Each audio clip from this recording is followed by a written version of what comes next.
माझा नमस्कार. केळवे बीच पर्यटन महोत्सव वर्ष 6वे. ह्या निमित्ताने उपस्थित असलेले आपले आदरणीय खासदार हेमंतजी सावरा साहेब, आदरणीय आमदार गावित साहेब, ह्या महोत्सवाचे अध्यक्ष संजय गरत सर, त्याच्यानंतर उत्पादन शुक्लाचे अधीक्षक बारगजी साहेब, ह्या ठिकाणी उपस्थित असलेले आमचे आताच मित्र झालेले आणि फार मोठी जबाबदारी ज्यांनी पर्यटन क्षेत्रात घेतलेली आहे आणि लवकरच आपल्याला त्यांच्या माध्यमातून शिरगावला महोत्सव, एक पर्यटन महोत्सव, कोकण पर्यटन महोत्सवाचं आयोजन ते करतायत असे संजय यादवरावजी, आपल्या गावचे पण आता नेस्काचे अध्यक्ष असलेले निमिष सावे, जे पर्यटनासाठी फार आग्रही असतात. मागे त्यांनी ठरवलं होतं चिंचणी महोत्सव भरवायचा, परंतु काही कारणास्तव होऊ शकला नाही, मुंबईला केला तो.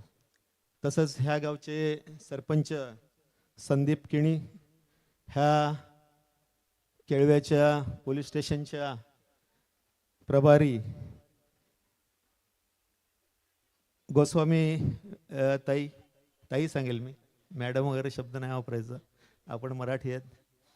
आणि उपस्थित सर्व मान्यवर जे खाली बसलेले आहेत, सगळेच मान्यवर आहेत, पक्षामध्ये काम करणारे, आपल्या संघटनेसाठी काम करणारे.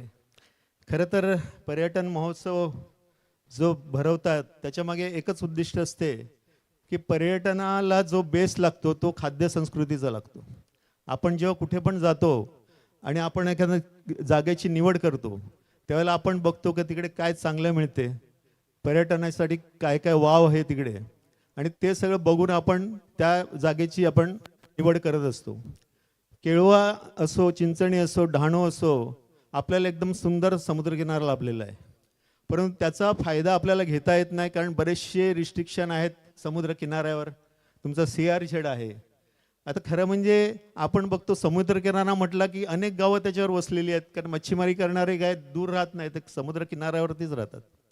तशा वेळेला एक जी तुम्ही सूचना केली की हा जो पट्टा आहे याच्यामध्ये CR कुठेतरी आपल्याला एक सूट मिळावी, खास करून काही ठिकाणी जिकडे गावं आहेत आणि जिकडे पर्यटनाला वाव आहे अशा ठिकाणी तरी सूट मिळणं गरजेचं आहे. एखाद्या गावाच्या 5 किलोमीटर अंतरामध्ये मी सांगणार नाही का पूर्ण समुद्रकिनारा तुम्ही ओपन करा, परंतु ज्या ठिकाणी पर्यटनाला वाव आहे त्या ठिकाणी तरी कमीत कमी CR उठवला गेला पाहिजे आणि त्या माध्यमातून पर्यटनाला चालना मिळेल.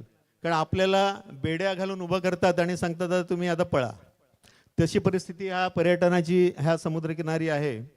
खरं तर आपल्याला आपण कुठे पण गेलो तरी आपल्याला समुद्रात फिरायला सगळेच जण घेऊन जातात. कुठल्याही तुम्ही पर्यटन स्थळी जा, तिकडे मेन असतो समुद्र आणि त्याच्यामधल्या ॲक्टिव्हिटीज. त्याच्यामुळे ह्या समुद्राचा कसा फायदा आपल्याला घेता येईल ह्याचा प्रशासनाने विचार करायला पाहिजे. सुदैवाने आज आपले पालकमंत्री गणेशजी नाईक साहेब आहेत. पहिल्याच जनता दरबाराला पर्यटनाच्या बाबतीत त्यांनी स्वतःहून मीटिंग लावली होती का तुमचे काय अडचणी आहेत तुम्ही सांगा, आपण त्या आम्ही सोडू. आणि त्या माध्यमातून नाईक साहेबांनी एक ती मीटिंग घेतली. त्याच्यानंतर आज पर्यटनामध्ये 3 कोटीचा निधी आपल्याकडे त्यांच्या माध्यमातून, कलेक्टर मॅडमच्या माध्यमातून आलेला आहे. गावित साहेब तर काय समुद्रकिनारा त्यांनीच दत्तक घेतलेला आहे, त्याच्यामुळे ते मंत्री झाले, त्यानंतर खासदार झाले, आता आमदार आहेत, परंतु त्यांचं काम नक्कीच किनारपट्टीला चांगलं आहे आणि त्यांचं लक्ष असते, परंतु कुठेतरी आपले प्रयत्न तोकडे पडतात. मला वाटते की सगळ्यांनी जर सामूहिक प्रयत्न केला तर हा किनारपट्टीला पर्यटन व्यवसाय वाढल्याशिवाय राहणार नाही.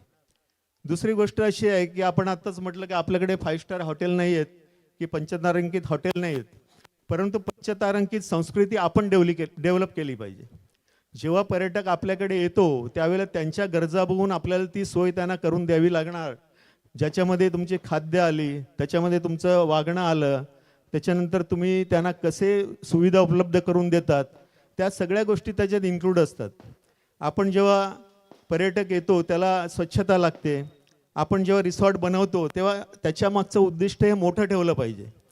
तुम्ही जर एक रूम विकायची म्हणून विकायला गेलात तर ते पर्यटन होणार नाही.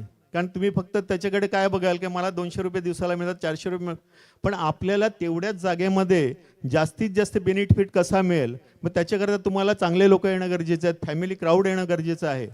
आणि फॅमिली क्राऊड जिकडे येतो त्या ठिकाणी त्यांना सुरक्षितता वाटते, काहीतरी चांगलं खाण्यासाठी मिळते, त्यांना तिकडे लोकांचं वागणूक चांगली मिळते, तेव्हा ते जे खरे खर्च करणारे पर्यटक आहेत ते तुमच्याकडे आकृष्ट होतात.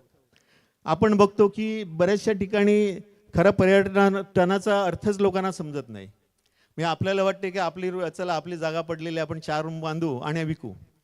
पण ते विकताना रूम विकण्यासाठी तुम्ही धंदा करू नका. तुम्ही आपल्याकडे चांगले पर्यटक कसे खेचता येतील ते बघा, तरच आपला पर्यटन धंदा वाढणार आहे. बऱ्याचशा ठिकाणी आपण काही अल्लीगल गोष्टींना प्राधान्य देतो. पैशासाठी अल्लीगल गोष्टीला प्राधान्य देऊ नका.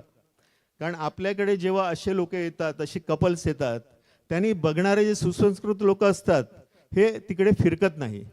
त्या एरियाचं नाव खराब होते, त्या एरियाची संस्कृती खराब होते. आणि जेव्हा एखाद वेळेला नाव खराब झालं तर परत तिकडे पर्यटक फिरकत नाही. कारण त्यांना सेफ्टी महत्त्वाची असते, त्यांची सुरक्षितता, तसंच त्यांना ज्या ठिकाणी फिरायचं आहे तिकडचं वातावरण हे फार महत्त्वाचं असते.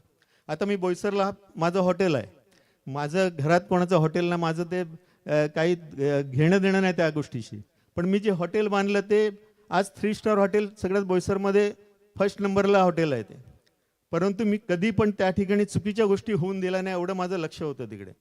कारण मी बघितलेले बरेचसे हॉटेल जी बोईसरची होती, जी नामांकित होती, परंतु ज्या वेळेला कस्टमर एखादी फॅमिली त्या हॉटेलमध्ये जेवायला जाते त्यावेळेला तिकडून एखादं कपल बाहेर निघताना दिसलं तर त्याच्यावर त्याचा परिणाम होतात. मुलांना ते अशा गोष्टीपासून लांब नेतात, मग त्याचा ॲटोमॅटिकली परिणाम त्या बिझनेसवर होतो. तर अशा गोष्टी तुम्ही टाळा. पैशासाठी कुठल्याही गोष्टी तुम्ही अलाव करू नका. कायदेशीररित्या सगळ्या गोष्टी परिपूर्ण असतील. खास करून फॅमिली क्राऊड तुम्ही इकडे आला पाहिजे ह्याच्यावर जास्तीत नजर ठेवा. फॅमिली क्राऊड जिकडे येतो तिकडे ते खर्च करायला पण येतात, ते एन्जॉय करायला पण येतात आणि त्यांना सगळ्या गोष्टीचं ते आनंद घेतात आणि परत परत ते येत असतात. जो टेम्पररी क्राऊड आहे, जो फक्त 2 तासासाठी येतो, 1 तासासाठी येतो, अशा क्राऊडला तुम्ही अलाव करू नका. बघा तुमचा बिझनेस जास्ती वाढेल. आणि जेव्हा ही संस्कृती तुमच्याकडे जेव्हा पंचतारीख संस्कृती जी सांगतो ती संस्कृती इकडे आणायचा प्रयत्न करा. सर्व प्रशासन तुमच्या जोडीला आहे, तुम्हाला सगळी मदत करायला आपले आमदार, खासदार, पालकमंत्री, कलेक्टर मॅडम सगळे तयार आहेत. परंतु ते तयार करणं तुमचं काम आहे. त्या गोष्टीला वाव देणं, त्यांना पुढे येणं तुमचं काम आहे. आणि त्याच्याकरता तुमची संघटना जी आहे ती मजबूत राहिली पाहिजे. फक्त आपला रिसॉर्ट फक्त आपण चालवतो, आपण बिझनेस करतो, जर काय चुकीचं गोष्ट चालत असतील त्याच्यावर तुमचं नियंत्रण पाहिजे. पोलीस तर तुमच्या जोडीला असतातच, परंतु तुमचं नियंत्रण असेल. काही तुम्ही एक फॉर्म्युला बनवला, ह्या पद्धतीनेच आपल्याला बिझनेस करायचा आहे, तर नक्कीच ह्या ठिकाणचं पर्यटन वाढेल. आणि मी ह्या गोष्टी पर्यटन महोत्सवाला तुम्हाला शुभेच्छा देतो.